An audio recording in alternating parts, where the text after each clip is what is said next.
আসসালামু আলাইকুম রহমতুল্লাহ। বন্ধু, আমি হাকিম সাদ্দাম হোসেন। আশা রাখি আপনারা ভালো আছেন। আমি ইনশাল্লাহ ভালো আছি। বন্ধু, আজকাল যে গাছটা নিয়ে হাজির হয়েছি, গাছটার নাম হলো পাথরকুচি। পাথরকুচি গাছ আপনারা সকলে চেনেন, প্রায় সব জায়গায় বাগানে হয়ে থাকে। পাথরকুচি এটা বেসরি বা ইউরিনারি ট্র্যাক্ট বা আপনার প্রস্রাবের রাস্তার রাস্তার কাজ করে।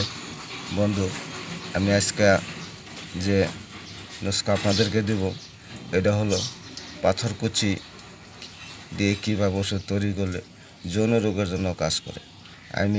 যাদের লিঙ্গটা শিথিল হয়ে গেছে, রক্ত ঠিকমতো প্রবাহিত হয় না, ঠিক মতন উত্তেজনা হয় না এবং সহবাসের সময় থাকে না, ওইসব বন্ধুদের জন্য পাথরকুচি খুব উপকারী।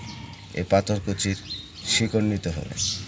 এই পাথরকুচির শিকড় নেবেন আপনারা 30 গ্রাম, 10 গ্রাম লং নেবেন, 10 গ্রাম জয়িত্রী নেবেন।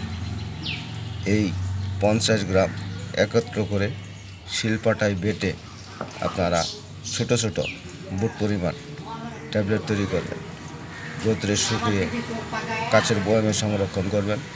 একটা করে ট্যাবলেট সকাল সন্ধ্যা মধুর সাথে সেবন করবেন এবং কুসুম গরম দুধ খেতে পারলে ভালো।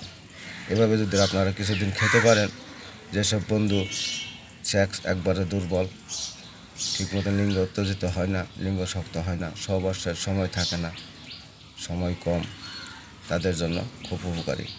বন্ধু, ভিডিওটা ভালো লাগলে লাইক করবেন, শেয়ার করবেন, কমেন্ট করবেন।